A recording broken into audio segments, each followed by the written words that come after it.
Hello everyone, welcome to my YouTube channel. দেখো, আগের দিনে আমরা হরপ্পা সভ্যতা পড়েছিলাম।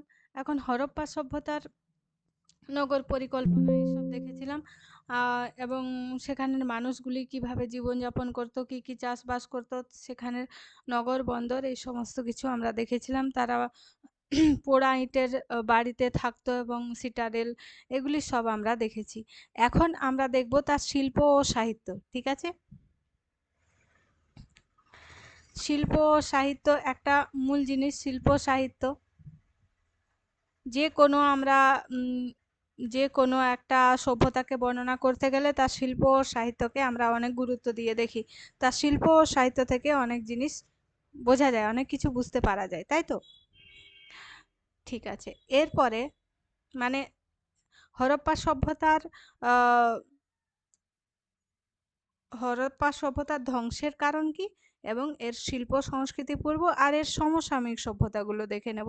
সবার প্রথমে আমরা দেখে নেব তাদের কার কার সঙ্গে বাণিজ্য ছিল। এই যে দেখো, মেসোপটেমিয়া অঞ্চল ও সুমের ব্যাবিলন প্রভৃতি সভ্যতা। এই যে সুমের সভ্যতা, ব্যাবিলন সভ্যতা, এই টাইগ্রিস ইউফ্রেটিস নদীর ধারে এই যে মেসোপটেমিয়া এই জায়গাটা ছিল, এই পারস্য উপসাগরের এইখানে। ঠিক আছে, এই জায়গাটাতে ছিল মেসোপটেমিয়া সভ্যতা। এরপরে আছে এই যে প্রাচীন মিশরের যে অঞ্চলটা, এই যে লোহিত সাগর, ভূমধ্য সাগর, এই জায়গাটাতে ছিল মানে মিশরীয় সভ্যতা। ঠিক আছে, তার সঙ্গে আরেকটা ছিল প্রাচীন পারস্যের সভ্যতা, পারসিক সাম্রাজ্য।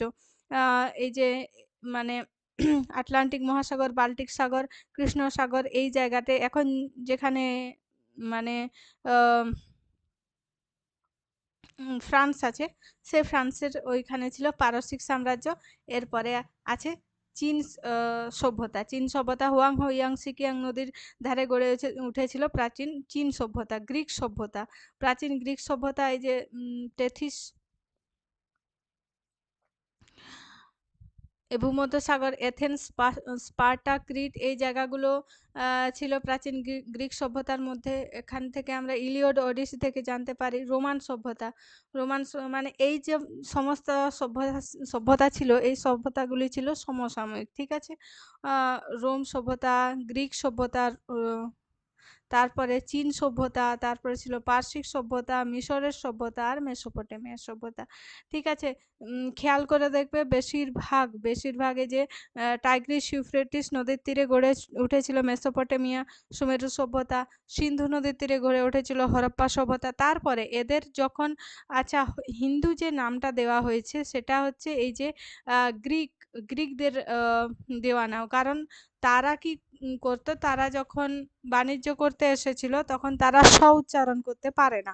ঠিক আছে, গ্রিক যারা তারা স উচ্চারণ করতে পারে না, তাই সিন্ধুকে হিন্দু বলতো। ঠিক আছে, সিন্ধু নদীকে বলতো হিন্দু। সেই জায়গা থেকেই প্রাচীন এই হিন্দু নামটি এসেছে। ঠিক আছে, সেখান থেকেই ইন্ডিয়াও এসেছে। এই যে টাইগ্রিস ইউফ্রেটিস নদীর তীরে এখানে মেসোপটেমিয়া সভ্যতা। এরপরে আছে কি, এই যে নীল নদের তীরে গড়ে উঠেছিল মিশরীয় সভ্যতা। পারসিক সাম্রাজ্য, এই যে এখানে সমস্ত কিছু কৃষ্ণ সাগর আছে, ভূমধ্য সাগর আছে, মানে এই সমুদ্রের ধারে ধারে গড়ে উঠেছিল। হুয়াংহো ইয়াংসিকিয়াং নদীর ধারে গড়ে উঠেছিল চীনের সভ্যতা। গ্রিক সভ্যতা গড়ে উঠেছিল ভূমধ্য সাগরের কাছে। এগুলিতেও ছোট ছোট নদী ছিল। সেই নদীগুলি যদি এখানে দেওয়া নেই, কাস্পিয়ান সাগর, পারস্য উপসাগর, এই যে টাইগ্রিস ইউফ্রেটিস নদী, এই যে রোমান সভ্যতাও এই নদীগুলোর কাছাকাছি গড়ে উঠেছিল। ঠিক আছে, আরব সাগর, এইদিকে ভারতবর্ষ, আজ যে সিন্ধু হিন্দুকুশ পর্বতমালা, এদিকে সিন্ধু এখানে ছিল, এইখানে টাইগ্রিস ইউফ্রেটিস নদীর ধারে ছিল, এই পারস্য উপসাগরের এখানে কি ছিল, আরেকটি সভ্যতা গড়ে উঠেছিল, এখানে মিশরীয় সভ্যতা। আর এদিকে আছে চীনের সভ্যতা। মানে সমস্ত জায়গাগুলিতে তখন মানুষের বসতি দেখা দিয়েছে সেই সমসাময়িক সময়। ঠিক আছে, মানে এরপরে আমরা দেখব শিল্প ও সাহিত্য। শিল্প ও সাহিত্য, হরপ্পা সভ্যতার সাহিত্য তো আমরা দেখতে পাই না, কারণ হরপ্পা সভ্যতার যে লিপিগুলি, হাইরোগ্লিফিক লিপি আমরা বলি, সেই লিপিগুলির পাঠোদ্ধার কিন্তু এখনো করা হয়নি। তাই হরপ্পা সভ্যতার যে সাহিত্য, সেগুলি সম্পর্কে এবং সেখানের জীবনযাপন সম্পর্কে আমরা কিন্তু অনেক কিছুই জানতে পারি না। হরপ্পা সভ্যতার এখানে হরপ্পা সভ্যতার শিল্পচর্চা নিয়ে যদি আমরা দেখি, আদিম মানুষ যখন গুহায় থাকতো তখন তারা গুহার দেওয়ালে ছবি আঁকতো। এরপরে মানুষ বাড়ি বানানো শুরু করেছিল, তখন কাঠ, পাথর, মাটি, ইট দিয়ে নানা রকম স্থাপত্য বানিয়েছিল। তার পাশাপাশি নানা ভাস্কর্য বানিয়েছিল, নানা ছবিও এঁকেছিল। ঠিক আছে, এগুলি ছিল প্রাচীন যুগের শিল্পচর্চা। পাথরের উপরেও মানুষ নানা রকমের ভাস্কর্য বানিয়েছিল। প্রাচীন সমাজে স্থাপত্যগুলো দুরকমভাবে বানানো হতো। এক ছিল ধর্মীয় আচার অনুষ্ঠানের জন্য, আর এক ছিল ভাস্কর্য, দেওয়ালের আঁকা ছবি গুলি ধর্মীয় নানা বিষয় নিয়ে। এরপরে রাজনীতি ও সামাজিক প্রয়োজনে আলাদা স্থাপত্য বানানো হতো। তাহলে একটা ধর্মীয় আচার অনুষ্ঠানের জন্য স্থাপত্য বানানো হতো, আর একটা ছিল রাজনৈতিক ও সামাজিক। বিরাট ইমারত বানানো হতো শাসকের ক্ষমতা বোঝানোর জন্য। বাড়ি, প্রাসাদ প্রভৃতি স্থাপত্য ছিল ব্যক্তিগত ব্যবহারের জন্য।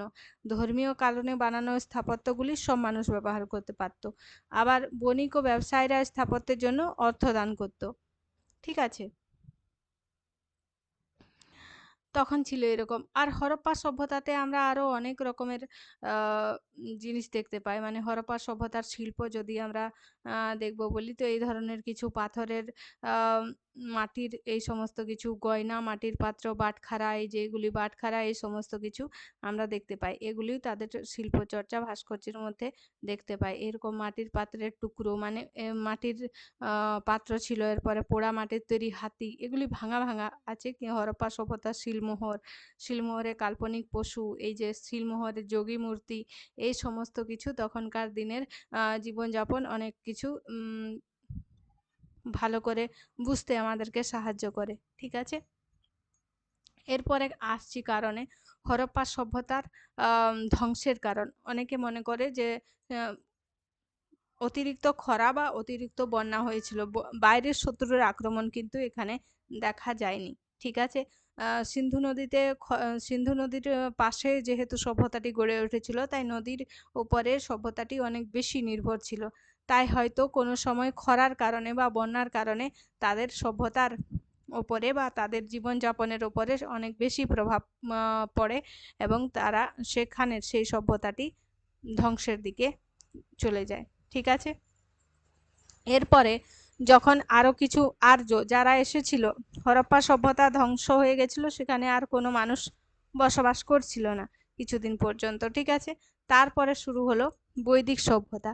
কিছুদিন পরে আমরা এই বৈদিক সভ্যতার যে নিদর্শন সেগুলি আমরা দেখতে পাই। যেমন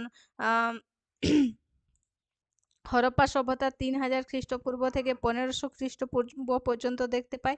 তার কিছু পরে আনুমানিক 1500 থেকে 600 খ্রিস্টপূর্বাব্দের পরে গড়ে ওঠে বৈদিক সভ্যতা। ঠিক আছে, তাহলে যখন সবাই দেখছে যে এখানে সিন্ধু নদীর তীরে ঠিকঠাকভাবে বসতি স্থাপন করা যাচ্ছে না বা সেখানে থাকতে অনেক বেশি অসুবিধা হচ্ছে, তখন মানুষ কি করলো, সিন্ধু নদী থেকে আরো পেরিয়ে আসলো এইদিকে, মানে এইদিকে। ঠিক আছে, এই যে সিন্ধু নদী তার থেকে এইদিকে আসছে, এদিকে অনেকটা, মানে ম্যাপে তো অনেক কমই দেখাচ্ছে, কিন্তু এই যে জায়গাটা, এই ডিস্টেন্সটা, সমস্ত জায়গা জঙ্গলে ভরে ছিল। তারা আর একটু ডিস্টেন্স পেরিয়ে, মানে এই নদীগুলির কাছাকাছি গিয়ে এই জায়গাগুলিতে দেখে, মানে এই জায়গাটির সন্ধান তারা পেয়েছিল।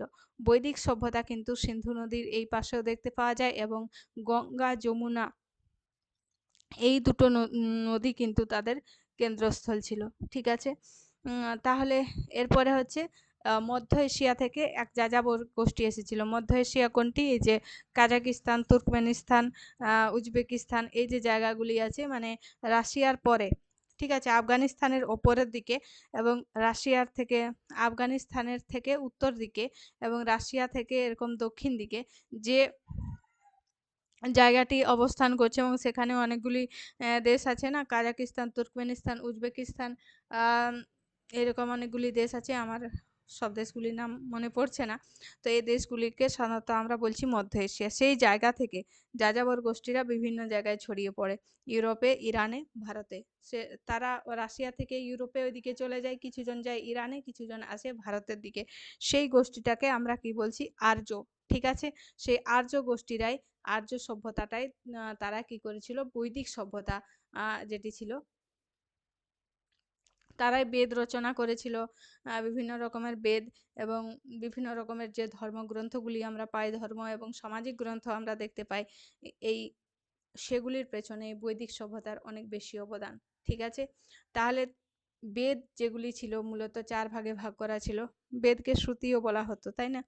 আচ্ছা, বেদ নিয়ে আমরা পরে বলবো, সেটা বৈদিক সভ্যতার সাহিত্যের মধ্যে আসবে। ঠিক আছে? বৈদিক সভ্যতা, আচ্ছা, বেদের হিসাবেই তো আমরা এই সভ্যতাটিকে বৈদিক সভ্যতা বলছি। এখানে যারা এসেছিল তারা অনেক লম্বা লম্বা লম্বা মানুষ ছিল এবং তাদের নাক ছিল টিকালো। লম্বা, ফর্সা এবং টিকালো নাকযুক্ত মানুষ, যাদেরকে আমরা কি বলছি? আর্য বলছি। ঠিক আছে? তাহলে এই যে বৈদিক সভ্যতা, এই বৈদিক সভ্যতাটা কতদূর পর্যন্ত বিস্তৃত ছিল সেটা আমরা দেখছি। পাকিস্তান, আফগানিস্তান,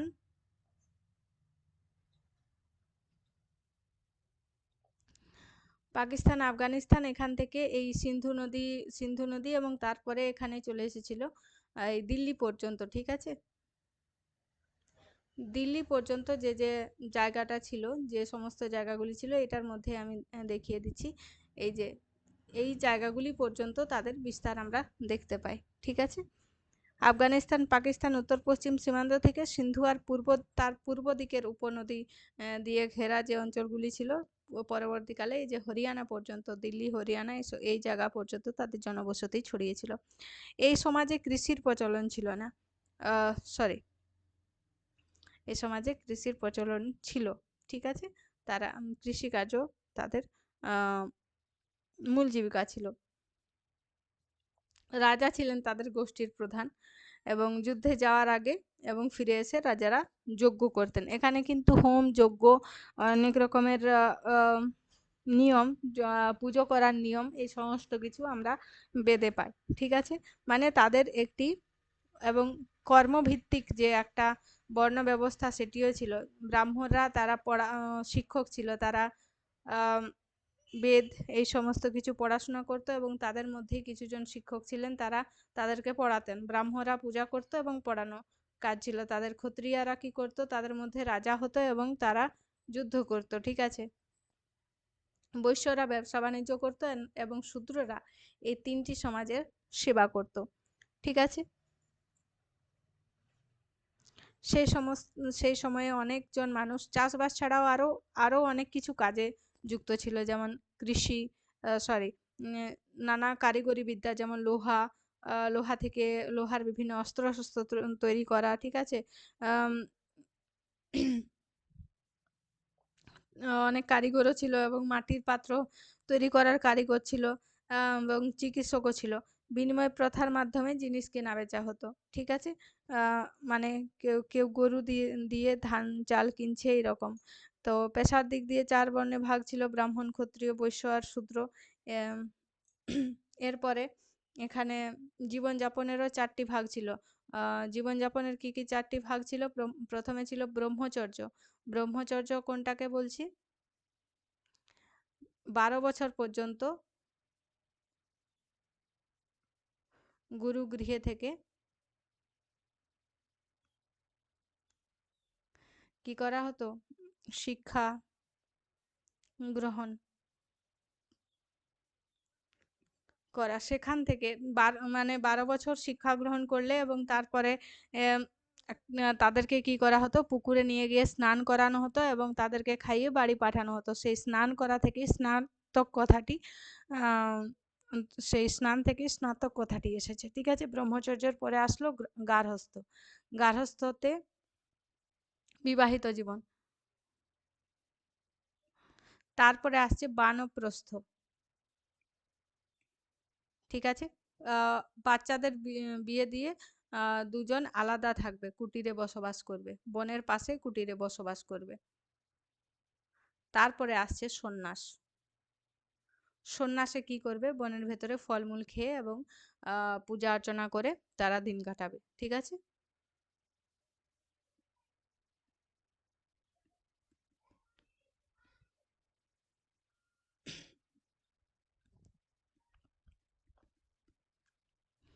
দিন কাটাবে।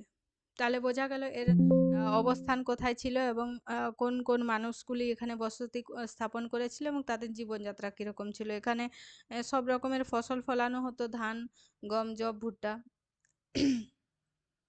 এরপরে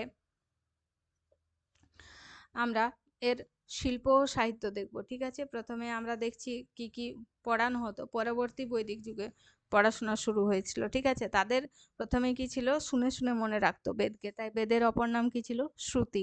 পরবর্তী বৈদিক যুগের পড়াশোনার প্রথা খ্রিস্টপূর্ব ষষ্ঠ শতকে নাগাদ প্রচলিত ছিল, তবে তার পাশাপাশি বৌদ্ধ বিহারগুলিতেও নতুন ধরনের শিক্ষা পদ্ধতি শুরু হয়েছিল। এই যে বৌদ্ধ বিহার যেগুলি ছিল সেগুলো কিন্তু গৌতম বুদ্ধ যখন এসেছিলেন, গৌতম বুদ্ধ এর থেকে পরে এসেছিলেন, মানে মহাজনপদ যখন ছিল তখন আমরা বৌদ্ধ ধর্ম দেখতে পাই। ঠিক আছে? তাহলে এর থেকে আমরা পরে দেখতে পাই এই সময় বিভিন্ন ধরনের লিপির ব্যবহার শুরু হয়, ফলে মৌখিক শিক্ষার পাশাপাশি বিভিন্ন লিপিগুলি ছাত্রদের শিখতে হতো।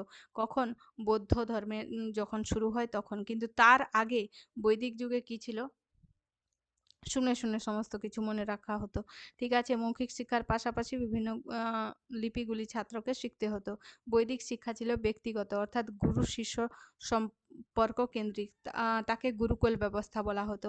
অন্যদিকে বৌদ্ধরা লেখাপড়া শিখত বিহার বা সঙ্গে, ছাত্রদের সেখান থেকে পড়ানো হতো। ঠিক আছে? এখানে বলা হয়েছে ছাত্র বৌদ্ধ বিহারের কথা, কিন্তু বৌদ্ধ বিহার আমরা একটু পরে পড়ব। ঠিক আছে? বেদের পাশাপাশি সেখানে ছন্দ, কাব্য, ব্যাকরণ পড়ানো হতো, জ্যোতির্বিদ্যা, জ্যোতিষ, গণিত, রসায়ন প্রভৃতি পড়তে হতো। এগুলি মূলত কারা করতো, ব্রাহ্মণরাই করতো। ক্ষত্রিয়ারা কি করতো, রাজ্য শাসন করতো, যুদ্ধ, শিকার, মুদ্রা ও নথিপত্র পরীক্ষা, এবং বৈশ্য শূদ্ররা কি করতো, ব্যবসা বাণিজ্য করতো।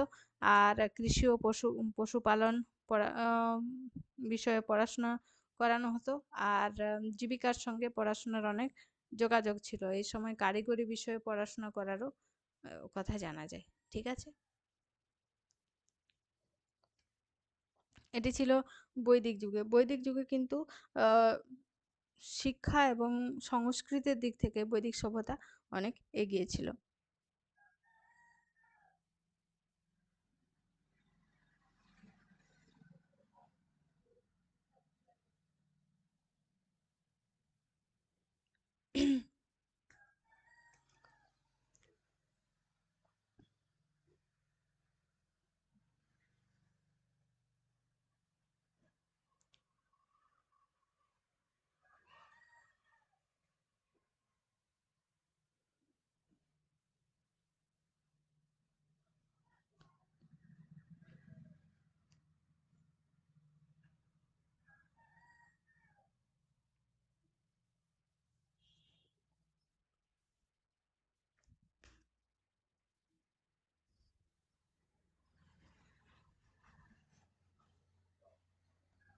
দেখো বেদ কত রকমের ছিল।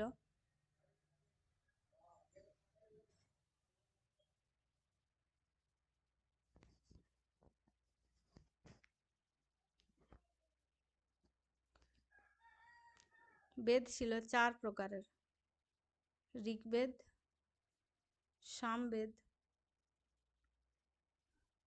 বেদ, যজুর্বেদ,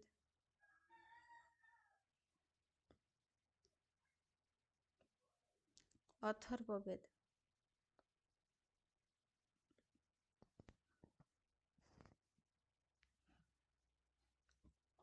সংহিতা ছিল, উপনিষদ ছিল, উপবেদ ছিল,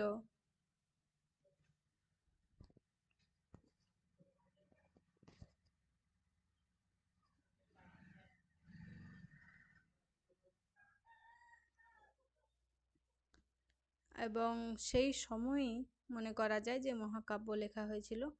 মহাকাব্য কটি আছে? দুটি, রামায়ণ ও মহাভারত। ঠিক আছে, তাহলে বৈদিক সভ্যতায় সাহিত্যের গুরুত্বটি আমরা অনেক ভালো করে দেখতে পাই, এবং এই সভ্যতা যে ছিল তার অনেক বেশি নিদর্শন পাওয়া যায় তাদের পুঁথির মধ্যে দিয়ে করে। এরপরে আসছি মহাজনপদে। ঠিক আছে, মহাজনপদ আনুমানিক 600 খ্রিস্টপূর্ব থেকে 300 খ্রিস্টপূর্বে। মহাজনপদ ছিল 600 থেকে 300 খ্রিস্টপূর্ব, মানে খ্রিস্ট জন্মের পূর্বে। ঠিক আছে, তাহলে মোট কটি মহাজনপদের নাম পাওয়া যায়? মোট আমরা 16টি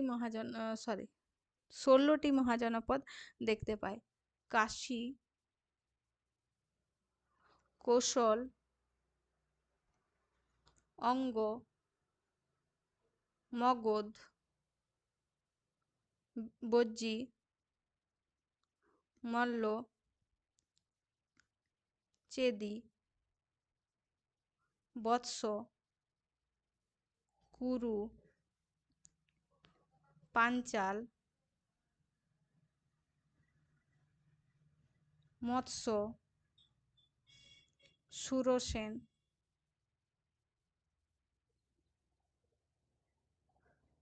অসমক, অবন্তী, গান্ধার, কম্বোজ,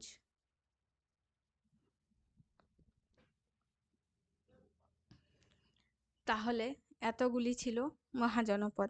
এর মধ্যে এই বৈদিক সভ্যতার পর থেকে মানুষের আরো পরিমাণ, মানে মানুষের জনবসতি, জনসংখ্যা সমস্ত কিছুই আরো বাড়তে থাকে। তো এই ধরনের, মানে বঙ্গদেশ যেটা, সেটি আমরা কিন্তু আরো গঙ্গা নদীর থেকে এপারে দেখি, এবং বিন্ধ্য পর্বত থেকে ওপারেও আমরা দেখতে পাই অনেক বসতি। এই যে মহাজনপদগুলি যখন থেকে শুরু হয়েছে, মানে এই 600 থেকে 300 খ্রিস্টপূর্বাব্দের মধ্যে ভারতের জনসংখ্যা, সেই যে আর্যরা এসেছিল এবং তারপর থেকে এখানে জনসংখ্যা অনেক বেশি বেড়ে গেছিল, এবং 16টি মহাজনপদ মানে কি, একটু অনেক বড় জায়গা নয়, ছোট ছোট জায়গায় মিলে একটি রাজা থাকতেন, এবং তাকে ছোট রাজ্যের রাজা যিনি ছিলেন তাকে রাজা বলা হতো, এবং একটু বড় যে রাজ্য তাকে কি বলা হতো, সম্রাট। ঠিক আছে, এর মধ্যে থেকে দেখো আমরা মহাভারত বা রামায়ণে অনেকগুলি রাজ্যের আমরা নাম পাই, যেমন কুরু, পাঞ্চাল। ঠিক আছে, অঙ্গ দেশের রাজা ছিল কর্ণ। তারপরে আরো অনেক আমরা দেখতে পাচ্ছি, এখানে ইন্দ্রপ্রস্থও দেওয়া আছে। আমি তোমাদেরকে এখানে মানচিত্রটা দেখাচ্ছি। ঠিক আছে, যে এটি আছে,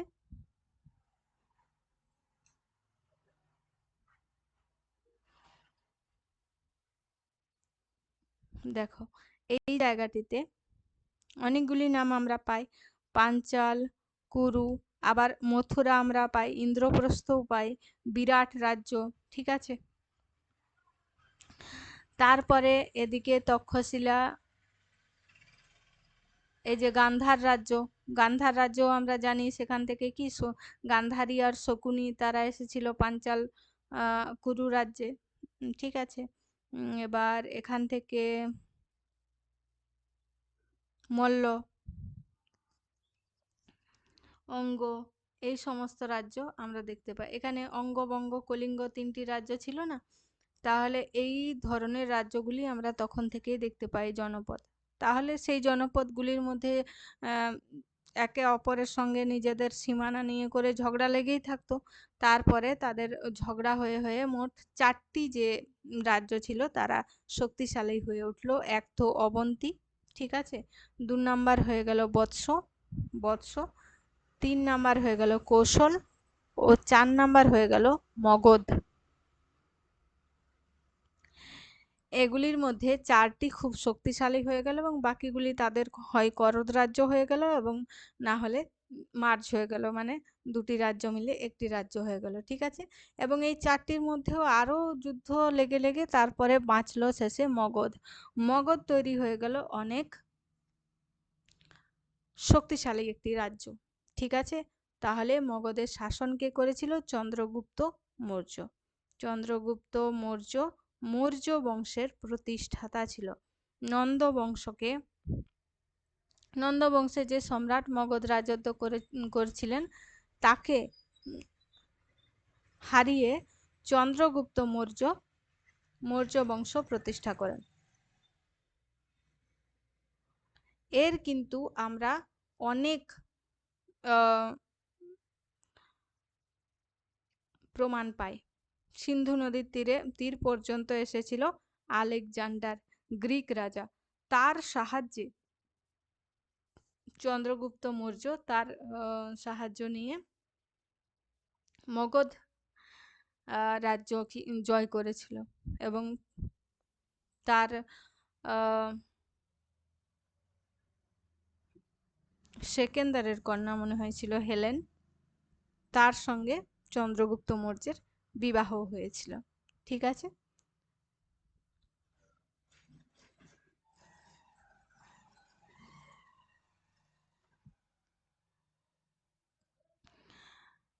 তাহলে এই হলো আমাদের মহাজনপদের সময়। মহাজনপদের সময় মহাজনপদের সময় বজ্জীদের যে শাসন ছিল সেই সময় জৈন ধর্ম এবং বৌদ্ধ ধর্ম এইগুলি চালু হয়েছিল।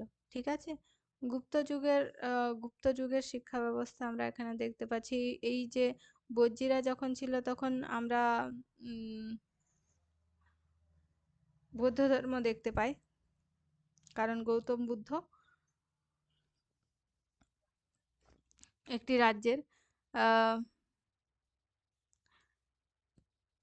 রাজপুত্র ছিলেন এবং সেখান থেকে বেরিয়ে গিয়ে তিনি ধ্যান করেন এবং তারপরে বোধিবৃক্ষের তলায় তার জ্ঞান প্রাপ্তি হয়। তারপর থেকে তিনি তার শিষ্যদের সেই জ্ঞান দান করতে থাকেন। ঠিক আছে, এবং সেখান থেকে গৌতম বুদ্ধ নাম থেকেই সেই ধর্মের নাম হয়েছিল বৌদ্ধ ধর্ম।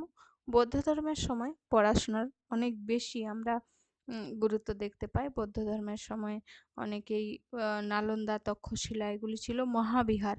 এখানে হাজার হাজার বই ছিল, কিন্তু এখন সেগুলি ধ্বংস হয়ে গেছে বিভিন্ন রাজাদের নিজেদের মধ্যে যুদ্ধের কারণে। ঠিক আছে, এবং সেখানের একজন মহান আমরা শিক্ষক দেখতে পাই যিনি ছিলেন অতীশ দীপঙ্কর।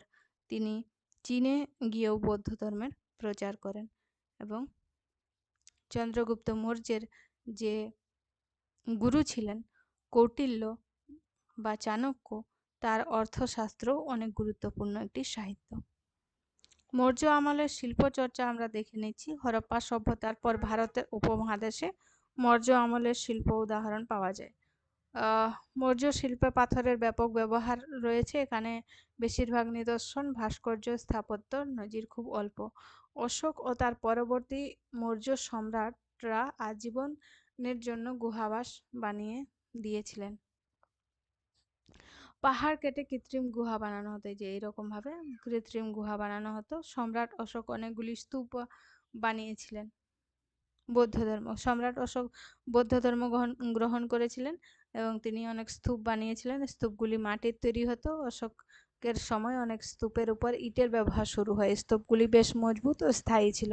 সাঁচি ও সারনাথ স্তূপগুলি ফের বানানো হয় অশোকের সময়। এই যে এরকম ভাবে স্তূপ তৈরি হতো মৌর্য আমলের। এটা ইন্দো গ্রিক আমলের, এটা কুষাণ আমলের স্তূপ। ঠিক আছে, আর মৌর্য আমলে কে কে ছিলেন? মৌর্য আমলে প্রথম তাদের রাজা হয়েছিলেন চন্দ্রগুপ্ত মৌর্য। চন্দ্রগুপ্ত মৌর্য সাম্রাজ্য, মৌর্য সাম্রাজ্য ছিল চন্দ্রগুপ্ত মৌর্য। তার গুরু কৌটিল্য বা চাণক্যর সাহায্যে, তার বুদ্ধির সাহায্যে তিনি কি করেছিলেন? মৌর্য সাম্রাজ্য প্রতিষ্ঠা করেছিলেন। প্রথম সম্রাট ছিলেন চন্দ্রগুপ্ত মৌর্য। তারপরে তার ছেলে বিন্দুসার, তার ছেলে অশোক, এবং এদের রাজধানী ছিল, তারপরে আর নাম পাওয়া যায় না, রাজধানী ছিল পাটলিপুত্র। চন্দ্রগুপ্ত মৌর্যের শাসনকাল ছিল 328 থেকে 300 অব্দ 324 সরি 300 অব্দ মানে 24 বছর। বিন্দুসার ছিল 300 থেকে 273 মানে খ্রিস্টপূর্বে পূর্ব, তো তাই আমরা আগের মানে কি করছি মানে পিছিয়ে পিছিয়ে আসছি নাম্বারগুলো, ঠিক আছে। 3000 থেকে 273 অব্দ, আর সরি 300 থেকে 273, এটা ছিল 273 থেকে 232 অব্দ অশোকের শাসন আমরা দেখতে পাই। অশোকের শাসনকালে অনেক বৌদ্ধ ধর্ম অনেক বিস্তার লাভ করেছিল। অশোক প্রথমে কলিঙ্গ যুদ্ধ এখান থেকে আমরা পাই। কলিঙ্গ যুদ্ধে অশোকের মন পরিবর্তন হয়। অশোককে আগে চণ্ডাশোক বলা হতো, কারণ তিনি সাম্রাজ্য বিস্তারের জন্য অনেক মানুষের প্রাণহানি ঘটিয়েছিলেন। কলিঙ্গের রাজা তার সঙ্গে সন্ধি করতে রাজি হয়নি, এবং কলিঙ্গের যুদ্ধে কি হয়েছিল, 1,00,000 মানুষ মারা গিয়েছিল। সেখানে এত রক্ত দেখে অশোকের মনের পরিবর্তন ঘটে, এবং তিনি পরবর্তীকালে শান্তির চেষ্টা করেন। তখন তিনি অনেক এই স্তূপ গঠন করেছিলেন, এবং রাস্তার পাশে অনেক শিলালিপি পাওয়া যায়। রাস্তার পাশে পাশে যাত্রীদের অসুবিধা যাতে না হয় তাই গাছ লাগিয়েছিলেন, এবং বিশ্রাম করার জন্য বিশ্রামাগারও বানিয়েছিলেন। এর কলিঙ্গ যুদ্ধের পরে অশোক প্রজা পালনে অনেক ভালো ভূমিকা গ্রহণ করেছিলেন। প্রজাদের সুখের জন্য তিনি অনেক কাজ করেছিলেন। এরপরে এখানে দেখো স্তম্ভ আমরা দেখতে পাই মৌর্য সাম্রাজ্যের সময়। মৌর্য শিল্পের অন্যতম নজির অশোকের আমলে বানানো পাথরের স্তম্ভগুলি, সেখান থেকে অশোক স্তম্ভ এসেছে। এই স্তম্ভগুলির গায়ে কখনো লেখ খোদাই করা হতো। এই পাথর থেকে স্তম্ভগুলি তৈরি হতো। অশোক স্তম্ভ অনেকটা চক্খড়ির মতো দেখতে। স্তম্ভের ভিতে মাটি পোতা থাকতো, কোনো ঠেকা ছাড়া স্তম্ভগুলি সোজা দাঁড়িয়ে থাকতো। এই মাত্র পাথর কেটে তৈরি, একটা মাত্র পাথর কেটে তৈরি হতো বলে এটাকে আমরা কি বলছি, মূলত ভাস্কর্য বলা যেতে পারে। স্তম্ভে একেবারে উপরে থাকতো একটা প্রাণীর মূর্তি, সিংহ, হাতি বা ষাঁড় হতে পারে, ঠিক আছে। এই জাতীয় পাথরের স্তম্ভ মৌর্য যুগে আগে দেখা যায়নি। এগুলিকে আমরা কি বলেছি, অশোক স্তম্ভ, যেটা সারনাথে রয়েছে। মৌর্য যুগে এখানে কি শিল্পে মানুষের মূর্তি বিশেষ কিছু দেখা যায়নি মৌর্য যুগের সময়, ঠিক আছে। মৌর্য যুগে আমরা এখানে দেখতে পাই নালন্দা বিশ্ববিদ্যালয়, বৌদ্ধ বিহারগুলি আমরা তখন দেখতে পাই, এবং গুপ্ত যুগেও তার অনেক বেশি বিস্তার ঘটেছিল।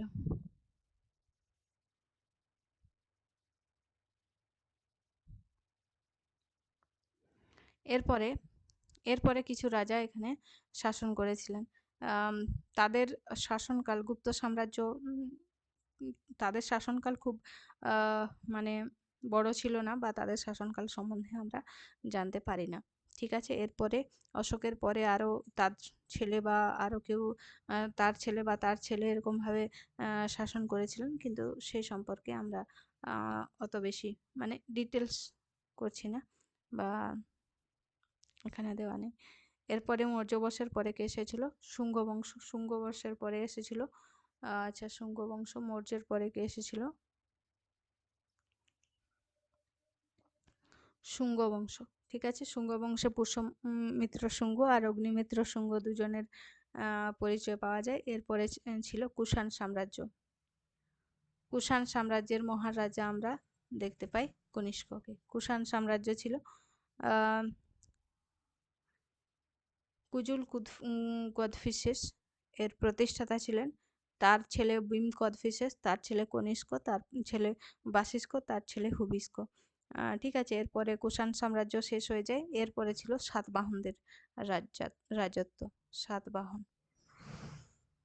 এটা আমরা যে মৌর্য সাম্রাজ্য আছে সেই জায়গাটিতে, মূলত মেনল্যান্ড যেটা আমরা দেখতে পাচ্ছি, মানে তখনকার জনবসতি যে জায়গাটিকে ঘিরে ছিল, এই মূল জায়গাটিকে, সেই জায়গাটিতেই আমরা সেই জায়গাটি হিসাব করছি আমরা। এদিকে বঙ্গদেশ, কলিঙ্গ দেশ, এগুলো আলাদা ছিল। এই যে এই ওড়িশার এদিকে আমরা কি বলছি, কলিঙ্গ দেশ ছিল তখন, ঠিক আছে। তাহলে এই জায়গাতে তারপরে কে এসেছিল, কুষাণরা এসেছিল। এরপরে সাতবাহন, সাতবাহনের গৌতমীপুত্র সাতকর্ণী অনেক ভালো শাসক ছিলেন। এবং কুষাণদের মধ্যে কে ছিলেন, কনিষ্ক। সাতবাহন দের প্রতিষ্ঠাতা ছিলেন শিমুখ, তারপরে ছিলেন প্রথম সাতকর্ণী, তার পুত্র ছিলেন গৌতমীপুত্র সাতকর্ণী। এরপরে আরও অনেক রাজা ছিল, কিন্তু এদের নামগুলি আমরা জানতে পারি না। এরপরে আসছে গুপ্ত সাম্রাজ্য, ঠিক আছে। গুপ্ত সাম্রাজ্যের প্রতিষ্ঠাতা ছিলেন প্রথম চন্দ্রগুপ্ত।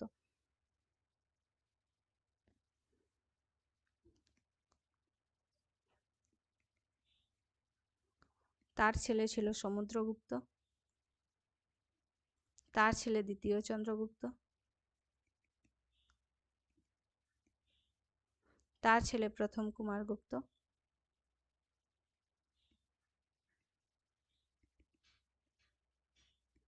তার ছেলে স্কন্দগুপ্ত। তিনি স্কন্দগুপ্ত হুনদের আক্রমণ থেকে রক্ষা করেছিল ভারতকে। 458 খ্রিস্টাব্দে হুন আক্রমণের পরে এই যে স্কন্দগুপ্তের পর থেকে সাম্রাজ্যটি দুর্বল হতে থাকে। এই যুগের কথা আমরা জানতে পারি হরিশ সেনের লেখা এলাহাবাদ প্রশস্তি থেকে, ঠিক আছে।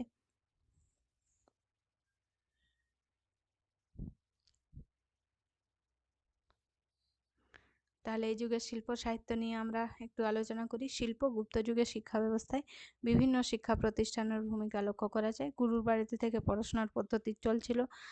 বিভিন্ন সময়ে রাজার বিদ্যালয় তৈরি করেছিলেন। পাঠ্য বিষয় লিপি, ভাষা, বৈদিক সাহিত্য প্রধান ছিল। কাব্য, ব্যাকরণ, কৃষি, নাটক, আইন, রাজনীতি, যুদ্ধবিদ্যাও পড়ানো হতো।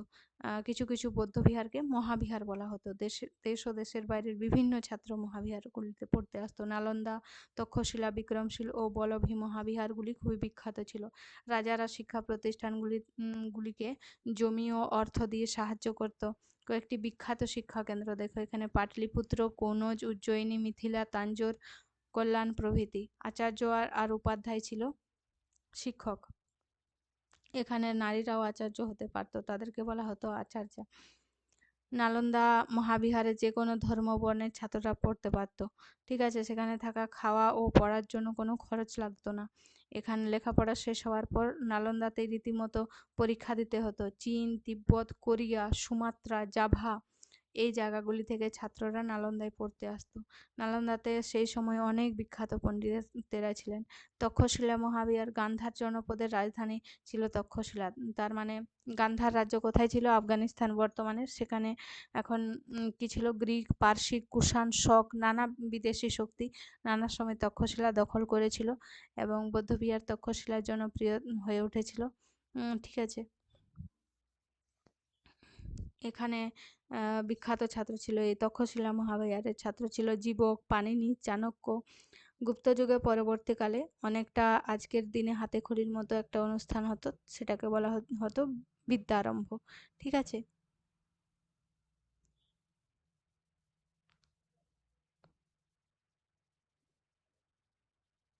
এরপরে শুঙ্গ কুষাণদের শিল্পচর্চা নিয়ে আমরা দেখতে পাই যে স্তূপ, চৈত্য, বিহার এগুলি ছিল। জৈন ধর্মেরও স্তূপ ছিল, বৌদ্ধ ধর্মেরও স্তূপ ছিল। এদের ভাস্কর্য, শক, কুষাণ যুগে গান্ধার এবং মথুরা শিল্পরীতি বিখ্যাত ছিল। এই যে পোড়ামাটির ভাস্কর্য চন্দ্রকেতুগড় থেকে এগুলি পাওয়া গেছে। এই যে গৌতম বুদ্ধের বাড়ি থেকে চলে যাওয়ার দৃশ্য, গান্ধারের ভাস্কর্য, অমরাবতীর ভাস্কর্য এগুলি আমরা দেখতে পাই।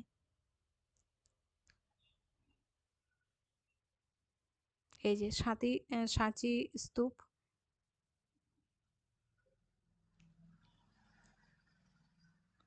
তোরণ চৈত্য কাকে বলে, এগুলি ছিল বৌদ্ধ বিহারগুলির স্ট্রাকচার, ঠিক আছে।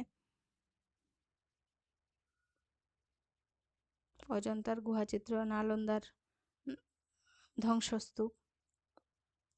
গুপ্ত এবং পল্লব যুগের শিল্পচর্চা। গুপ্ত আমলের শিল্পচর্চার সঙ্গে ধর্মীয় ধ্যান ধারণার যোগাযোগ দেখা যায়। এখানে স্তূপ, চৈত্য বানানো গুপ্ত আমলেও চলছিল। এই যে গুপ্ত যুগ, পল্লব যুগের মন্দিরগুলির দেওয়ালে দেবদেবীর মূর্তি খোদাই করা থাকতো।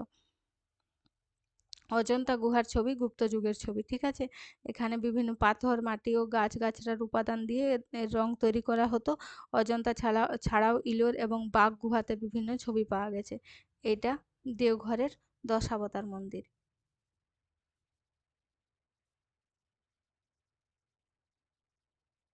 এই যে এগুলি হচ্ছে অজন্তার গুহাচিত্র।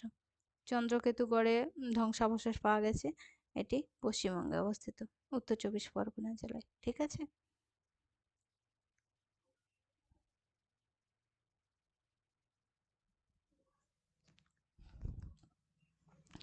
এবারে আসছি কে কি বই লিখেছিলেন, ঠিক আছে? ঋগ্বেদের ভাষা ছন্দস বা ছান্দস ছিল বলে মনে করে, মানে ছন্দ করে মিলিয়ে মিলিয়ে সুর করে পড়া হতো, ঠিক আছে? তাহলে পাণিনি, পাণিনি নামে একজন বিখ্যাত পণ্ডিত, তিনি ব্যাকরণ লিখেছিলেন। পাণিনির বইয়ের নাম কি? অষ্টাধ্যায়ী, ঠিক আছে? তাহলে আমরা এর এর একটা কি করছি, বিভিন্ন লেখক লেখক আর বই, ঠিক আছে? প্রথমে পাচ্ছি পাণিনি, কি লিখেছিলেন? অষ্টাধ্যায়ী ব্যাকরণ বই।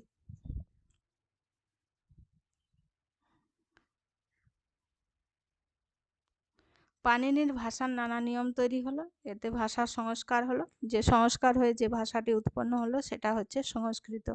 বিভিন্ন অঞ্চলে এই ভাষা নানাভাবে উচ্চারণ শুরু হলো, ঠিক আছে? এই ভাষাগুলিকে প্রাকৃত ভাষা বলা হতো। আরও ছান্দস ভাষা যেটা ছিল সেটা ভেঙে পালি ভাষা তৈরি হলো। জৈন যে সাহিত্য সেটা প্রাকৃত এবং বৌদ্ধ সাহিত্য পালি ভাষায় লেখা, ঠিক আছে?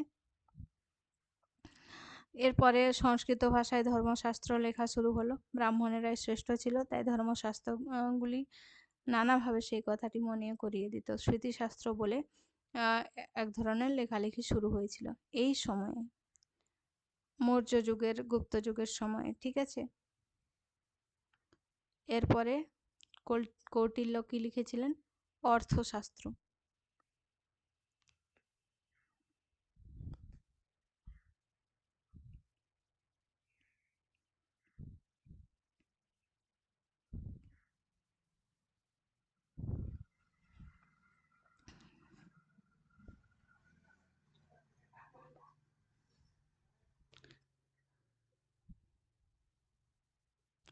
এই যে রামায়ণ মহাভারত নিয়ে করে এখানে বলা আছে, আর মহাভারতকে এখানে পঞ্চম বেদও বলা হয়, ঠিক আছে?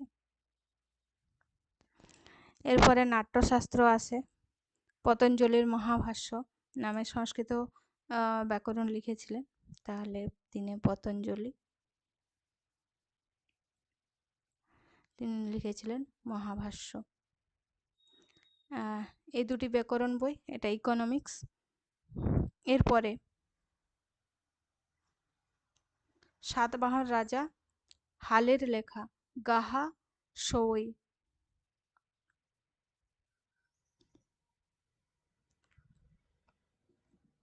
বা গাথা,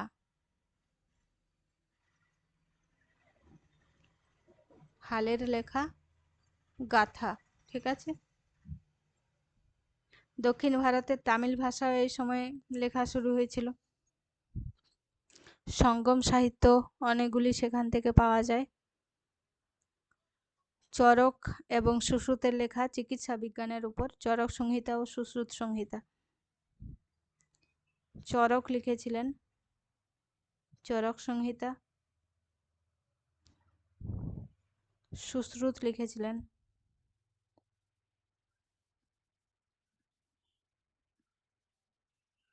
সুশ্রুত সংহিতা।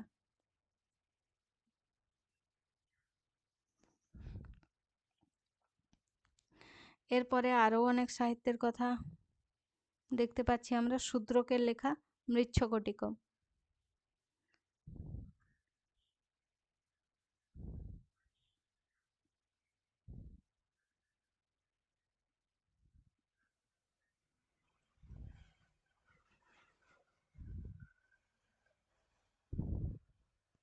অশ্বঘোষের লেখা বুদ্ধচরিত।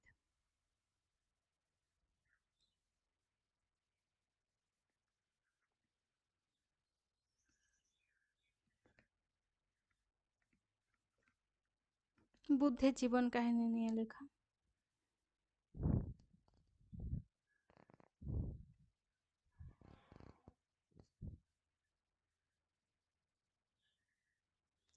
এই যে মুদ্রা রাক্ষস ও দেবী চন্দ্রগুপ্তম, বিশাখ দত্তের লেখা দুটি নাটক।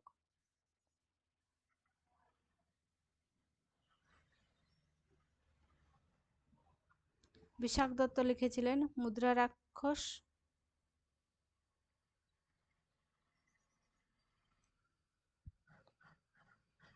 দেবী চন্দ্রগুপ্তম।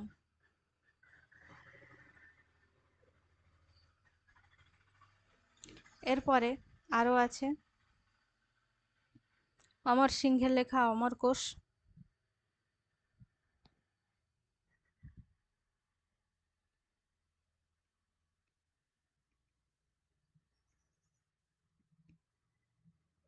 রাজা হর্ষবর্ধনও লিখেছিলেন। রাজা হর্ষবর্ধন লিখেছিলেন নাগালন্দ রত্নাবলী ও প্রিয়দর্শিকা।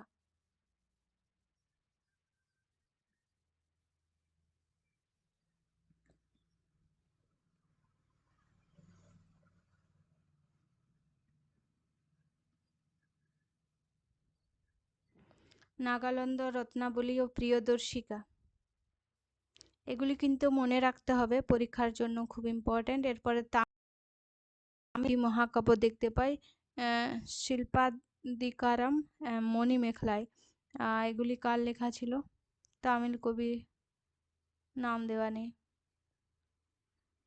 এরপরে ছিলেন মহাকবি কালিদাসের মেঘদূতম, কুমার সম্ভবম, অভিজ্ঞান শকুন্তলম, মালবিকাগ্নিমিত্রম, এগুলি।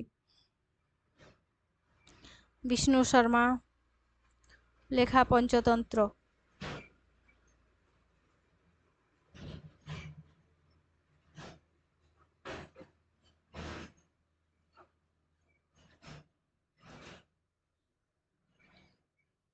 তারপরে এখানে কবি কালিদাস, মহাকবি কালিদাস, কালিদাসের লেখা অভিজ্ঞান শকুন্তলম,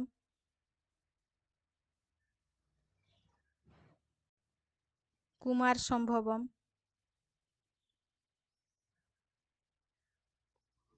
আরও আছে মেঘদূতম। ঠিক আছে, বিজ্ঞান চর্চারও আমরা অনেক জিনিস দেখতে পাই। তখন গণিত চর্চাও হতো। আর্যভট্ট শূন্য আবিষ্কার করেছিলেন।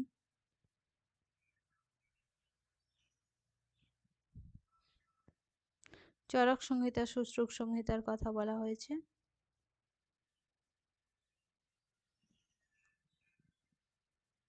আর্যভট্টীয় গণিত, এই যে আর্যভট্টের পরবর্তীকালে বিখ্যাত জ্যোতির্বিজ্ঞানী ছিলেন বরাহমিহির। বরাহমিহির লিখেছিলেন সূর্য সিদ্ধান্ত ও পঞ্চসিদ্ধান্তিকা।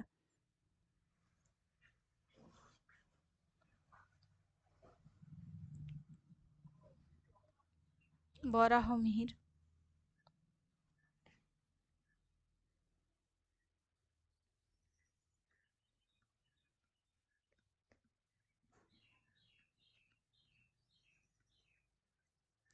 সূর্য সিদ্ধান্ত ও পঞ্চসিদ্ধান্তিকা।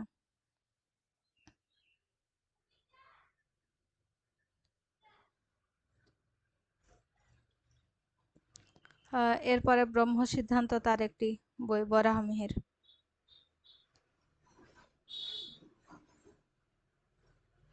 ব্রহ্ম সিদ্ধান্ত।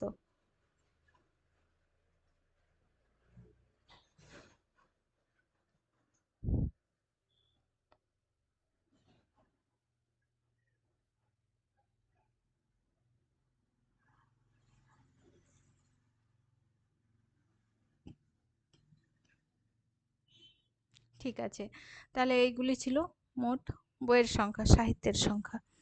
ঠিক আছে, এখন আমরা পড়লাম এই পর্যন্তই, গুপ্ত সাম্রাজ্য পর্যন্ত।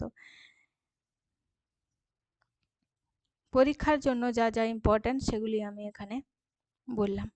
ঠিক আছে, এরপরে আমরা এই গুপ্ত সাম্রাজ্যের পরে পড়ব। এরপরে পরবর্তী অধ্যায় পড়ব এবং এই প্রাচীন যুগ থেকে যে সমস্ত প্রশ্ন আসছে সেই প্রশ্নগুলি দেখব পরের ভিডিওতে।